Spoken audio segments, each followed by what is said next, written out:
وإن تعدوا نعمة الله لا تحصوها إن الإنسان لظلوم كفار وإذ قال إبراهيم رب اجعل هذا البلد آمنا واجنبني وبني أن نعبد الأصنام رب إنهن أضللن كثيرا من الناس فمن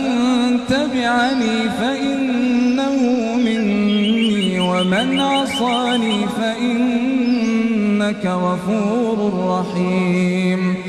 ربنا